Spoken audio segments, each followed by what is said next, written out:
Welcome back, Nick Lenz's Comic Corner. Classic / non-classic. This is episode number 428 and Doubleshot number 347. Okay, I got a Spider-Man trade and a Black Widow trade. Okay, first up is Black Widow, as in Black Widow, Volume 2.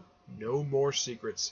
This contains issue 7 through 12 of Black Widow Volume 6, and these are the last issues of the series, because Marvel decided to end the book after only 12 issues. Unlike the previous volume of the series, which was done by also had an awesome run by Nathaniel Emerson, one of three really good books in a row he did, and the book ended at 20 issues. Of course, it launches this with a great creative team of Mark Waid and Chris Simney.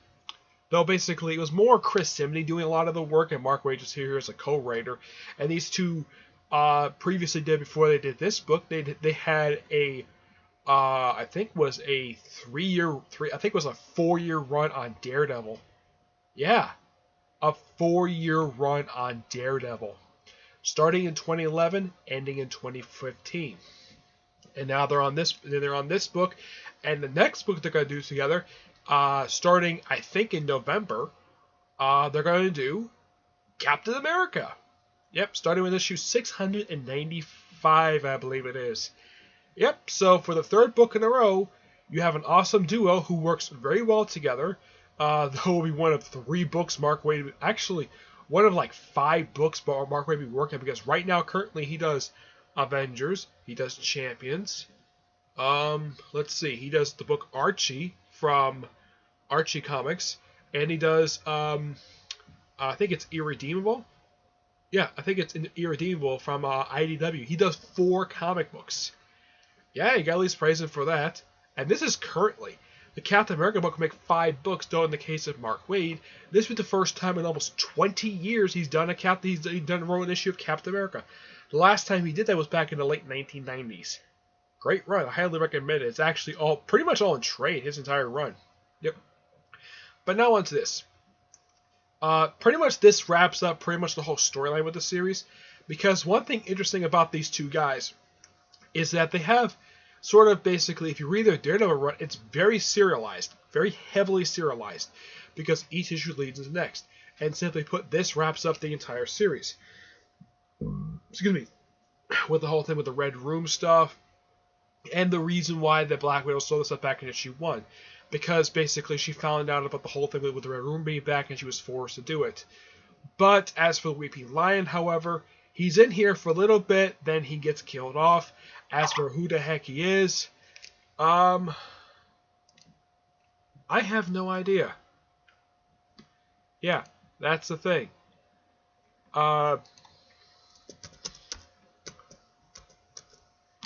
As for who the heck this guy was, never revealed, because the guy gets killed out by Recluse. It's a villain for this series. And also there was a few issues, and it was a 3-part story arc in here. The cover issue, I think it was like 8 through 10, where, get this, Black Widow and Bucky Barnes, first time these two have actually been together in a comic book, I would say since, I'm trying to remember, they were in the previous line of the Black Widow series. And before that, last time in particular before that, they were actually Black Widow's supporting character in Winter Soldier's first ongoing series. He's in here simply because why not? And Mark Waid actually remembered something that apparently he's actually one of 3 people who actually remember something that apparently almost every other writer at Marvel has simply forgotten. And what is that? Nick Fury, the original Nick Fury, being on the moon. Still there since Original Sin. At this point, it's been 3 years since Original Sin ended, and apparently Mark Waid is one of 3 people who remembers that. The two other people who remember that is Jason Aaron, because he had him show up in the first issue of Unworthy Thor, and Dan Slott remembered because he had him guest star in issue of Silver Surfer. But as far as I know, it has some people like Nick Spencer, or Brian Michael Bendis, or even Jeff Lemire bother. Does any writer at Marvel bother to remember the fact that he was on the frickin' moon? Nope. Yeah. Now, Jason Aaron obviously remembers because he put him there. In the case of Slott, my guess is the reason why he was able to know about it is because probably Jason Aaron probably gave him probably tweeted him and say, or texted like, "Hey, can you have an issue of a Silver Surfer run where Silver Surfer goes see Nick Fury, who's on the moon, and find out about the Watcher?" That's probably the reason why that happened. That's just my theory, anyways.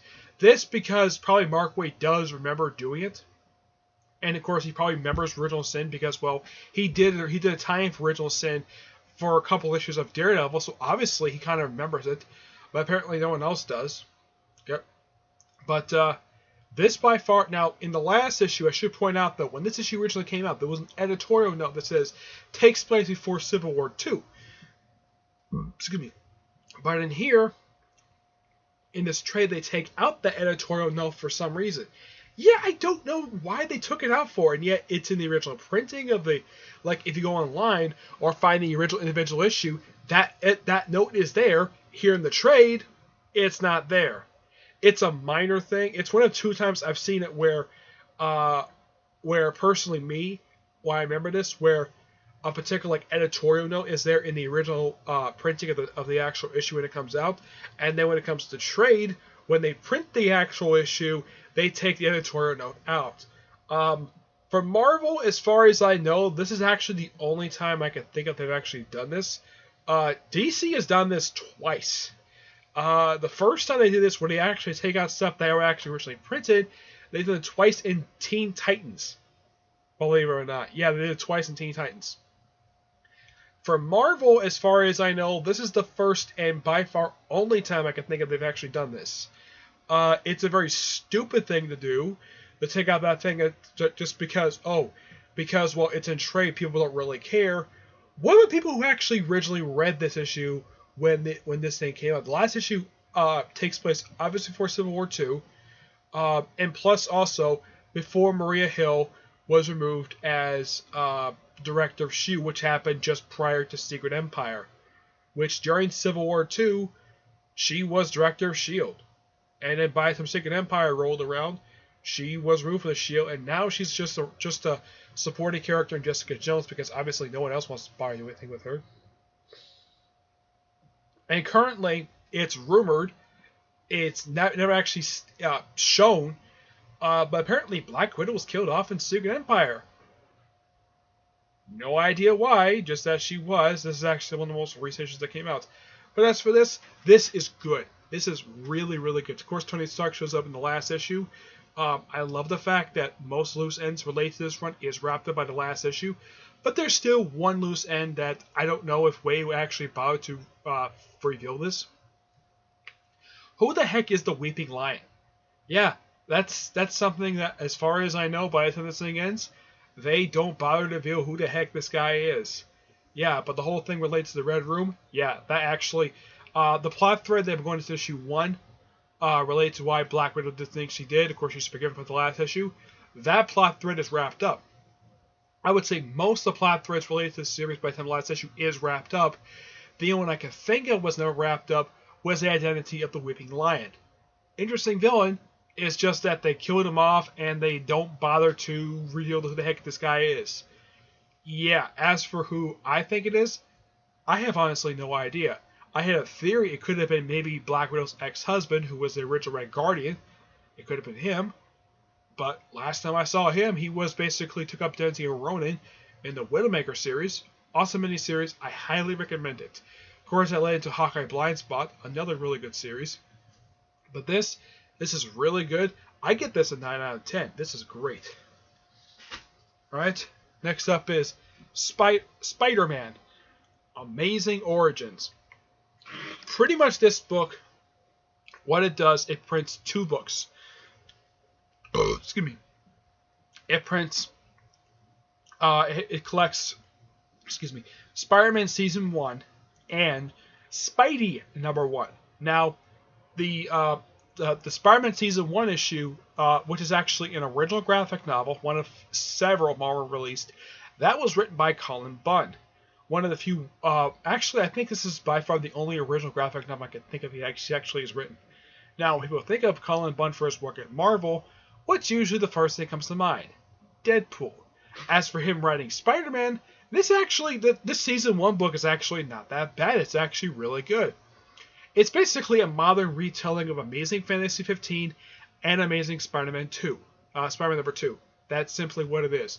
It's like it took those two books and combined them into one, and basically being modernized. And they also put in here the first issue of the very short-lived series Spidey, which was canceled. The 12 issues was canceled just last year for 12 issues. I really love that series. As a matter of fact, a lot of people love that series. It's one of those series that one of those many people who actually love this particular series, and Marvel cancels it after like 12 issues. Now, the artwork for the Spider-Man Season 1 one-shot, that's done by Neil Edwards, with art by Carl Kessler. Yes. This is by far really good artwork. Also, for some reason, I have no idea why they did this. Let's see. Let's see if I can show him here. There is a particular character I've got to show. Also, Crusher Hogan makes an appearance in here. Yeah, he's a character that popped up a few times over the years. But there's one particular character I've got to point out here. Especially when they draw him in the artwork. If I can find him here. Here we go. We have J. Jonah Jameson. If you look at him very closely, he looks... it's like Neil Edwards basically drew him to be exactly like J.K. Simmons. Yeah, he looks almost exactly like J.K. Simmons. I'm not kidding. That looks like J.K. Simmons. I don't know. Maybe he thought he was drawing regular Jameson the way he's normally drawn in the comics. But this close-up basically makes him look like J.K. Simmons, who basically played in the same Raimi films. Oh, and this one shot, this woman, Sally, who was actually in the original Amazing Fantasy 15. I think her name was Floyd. I think it is. Now, in Untold Tales of Spider-Man, it revealed exactly what happened to her. What happened to her, she took up the identity of Bluebird, and then she died. Yeah, that's the reason why she doesn't show up anymore. She's kind of the first unofficial... She's like the first potential love interest for Spider-Man. Some people also count Liz Allen as that one, but the first actual girlfriend that Peter Parker had was Betty Brant. She was the first one, and it was a short-lived relationship until he met Gwen Stacy, which he dated pretty much for nearly a decade before they decided to kill her off, and he decided to swing back and forth between several different girlfriends up until he married Mary Jane Watson. People like Deborah Waltman, Mercy Kane, he had a thing for her, Felicia Hardy, of course Mary Jane. It was a string of women that he basically had short-term relationships with before he married Mary Jane Watson and stuck with her for years. Currently, he doesn't have a girlfriend. He did briefly have one. Of course, no one knew about it until she showed up like, oh, she's Peter Parker's girlfriend. Okay. Yeah, it was in the by far the worst arc that Dan Slott came up with, the Mr. Negative, the Mr. Negative in China story, which was really bad. The only thing about that story was the artwork and, of course, the Return of Cloak and Dagger. But this is really, really good. I do highly praise Colin Bunn for writing a very good Spider-Man story. It's very interesting. I kind of wish there was a season 2 of this, basically because it left off. Basically, you could do more stories with this particular version of it. And I think Spidey is a continuation of this. I don't know. It's not confirmed if it's set in the same. If it's a continuation of this one shot. The Spidey one shot, that's done by Robbie Thompson. Robbie Thompson actually had 2 books he did at the same time. There, of course, was Silk.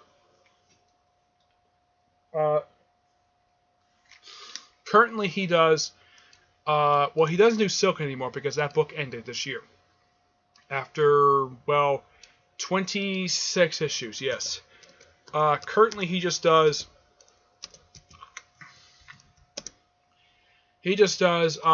Doctor Strange and the Sorcerer Supreme. But there is another series he's going to be doing soon. Let's see. What book is it?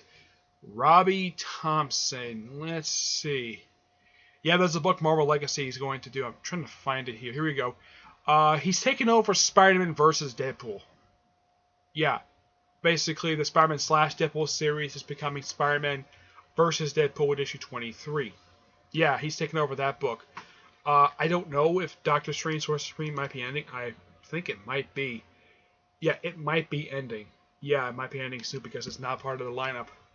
But yeah, that's the book he's doing now. But that's a book he's coming up soon. But currently, you can catch him on Doctor Strange and Sorcerer Supreme. Now, whenever the first issue, I was kind of disappointed because I was kind of expecting for Sorcerer Supreme, like the group of magicians that pop up in Doctor Strange. Instead, it's just, well, various different Sorcerer Supreme from history. Yeah. I was kind of turned off on that, but later on became really good. But the Spidey series, I highly recommend it. They even have an advertisement here for the first trade, which I do highly praise Marvel for doing this. Yeah, this is the cover for the first volume of the series, Spider-Man First Day. I think this collects the first 6 issues of the series. I'm not really sure. You have to look it up. But, yeah, this is really good. I recommend it definitely if you're a Spider-Man fan. And especially a fan of Cullen Bunn. Cullen Bunn, for me, is not a bad writer. As far as I can tell, I don't think he's done a bad series so far. I think he may have done one, but I don't remember which one it is. But a lot of books he's written tend to be really, really good and fun, too. I give this book also a 9 out of 10. Alright, that's it for this episode. Stay tuned for the next episode, which is episode 429 and Doubleshot number 348. And it's going to be a Guardians of the Galaxy trade and an Avengers trade. That's what's going to be in the next episode. Okay? But until then, I will see you there. Bye.